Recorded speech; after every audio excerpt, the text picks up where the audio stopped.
Fala tchutchuca, chega junto para mais uma aula com o professor Rafael Marques, porque dessa vez a gente vai falar um pouco sobre o ácido desoxirribonucleico, nosso querido DNA. Vamos desvendar lá os principais mistérios associados a essa molécula. Chega junto, lembre-se, tem que assistir a aula passada sobre nucleotídeos, depois vem para cá, tá?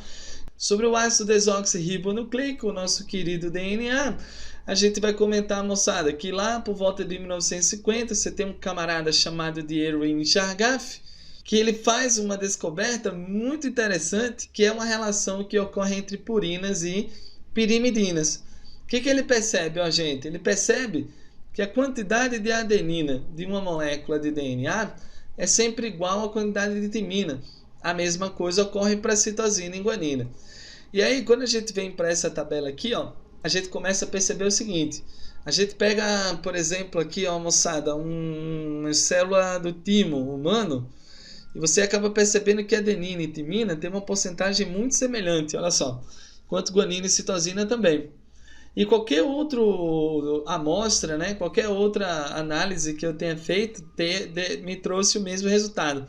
Então você traz aqui, por exemplo, ó, um ouriço do mar, né, o esperma de ouriço. Então 32% adenina e timina, citosina e guanina 17 para 18, né? Então isso foi algo que ele observou em todas as moléculas e percebeu, portanto, que o DNA talvez tivesse uma estrutura universal. E aí muita pesquisa rolou, mais ou menos lá, moçada, 3 anos depois, você tem o camarada o James Watson e o Francis Crick, que entram para a história da ciência como sendo os descobridores, os desvendadores da estrutura do DNA. Então eles desvendam a estrutura tridimensional do DNA e eles trazem, portanto, algumas sugestões, né, para explicar a estrutura da molécula. Então, primeiramente, moçada, ele acredita que seja uma cadeia dupla, né, de polinucleotídeos. Você não teria apenas uma cadeia de polinucleotídeos, talvez fossem duas cadeias que se entrelaçam dessa forma que a gente está observando aqui.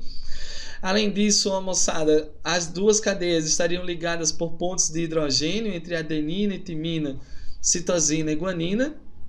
Essas pontes, elas são específicas entre essas bases. Lembrando que a adenina e timina realizam 2 pontes, citosina e guanina realizam 3 pontes, né? A gente consegue ver algo parecido com isso aqui, ó. Adenina e timina, citosina e guanina sempre formando lá as pontes, né? Apresentam giros no sentido horário, né? No sentido lá para a direita, então cada giro desse aí corresponde lá a alguns nanômetros de comprimento, né? Para você ter ideia, uma fita dá uma volta completa a cada 10 pares de bases, né? Então você tem um nucleotídeo, 2, 3, 4, 5, 6, 7, 8, 9, 10, completei um giro na jogada, né?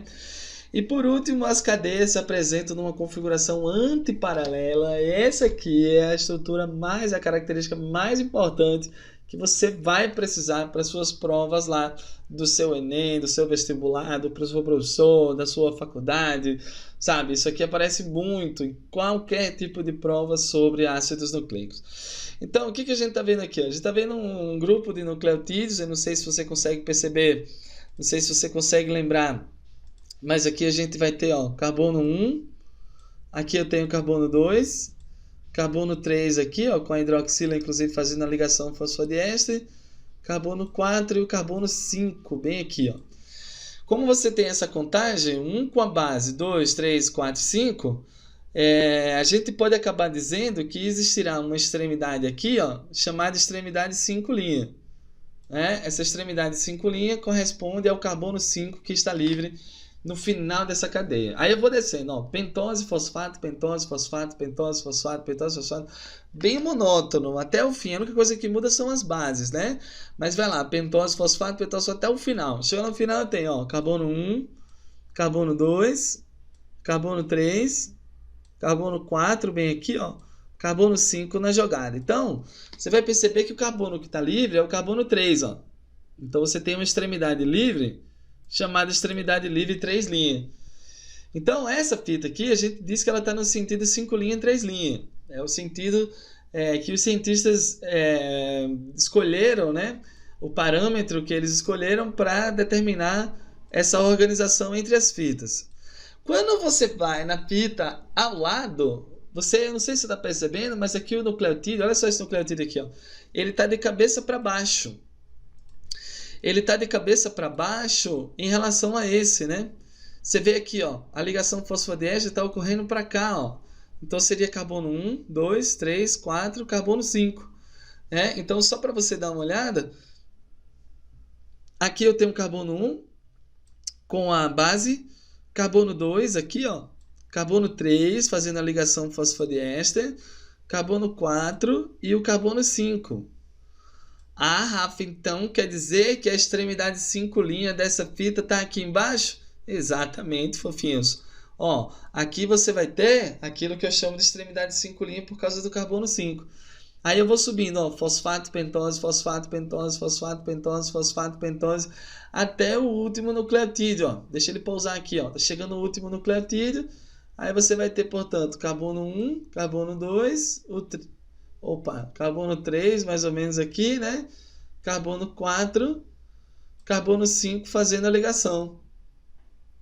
Então, o resultado disso, ó, chegar o último nucleotídeo aqui, o carbono que está na extremidade é o 3. Então, eu vou dizer que essa extremidade aqui é a extremidade 3'.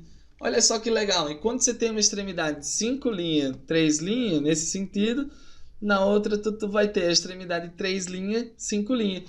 Foi isso que eles quiseram dizer em relação lá ao fato de elas serem antiparalelas. Né? Você tem uma fita numa sequência e a fita vizinha ela está numa configuração oposta. Né? Inclusive, deixa eu aproveitar aqui para comentar sobre essas bases.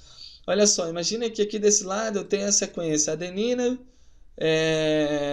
aqui do lado você tem citosina, citosina de novo, timina, aí aqui vai ser guanina, citosina de novo e aqui timina. Perceba, moçada, aqui na fita vizinha, os nucleotídeos que vão se encaixar são aqueles complementares, né? Então, timina, por exemplo, pareia com adenina. Lembrando que você vai ter... Opa! Deixa eu apagar aqui. Tu vai ter, moçada, 2 pontes de hidrogênio entre adenina e timina, né? Aqui eu vou ter citosina, guanina, ligando com citosina. Então, você vai ter 3 pontes. É uma característica. Guanina, citosina.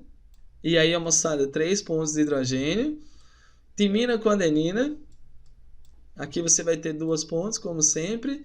Citosina, moçada, liga com guanina. 3 pontos. Aqui você tem guanina de novo. 3 pontos de hidrogênio. E por último, adenina e timina, formando 2 pontes. Né? Tem uma animaçãozinha aí. Quando vier chegando os nucleotídeos, olha lá, guanina, citosina. Aqui chega lá uma timina que pareia com a adenina. Valeu, moçada? Essa foi a nossa estrutura do DNA. Fica na sequência para estudar um pouco mais sobre replicação, transcrição e tradução. Valeu, moçada? Então, um grande abraço e até a próxima. Falou!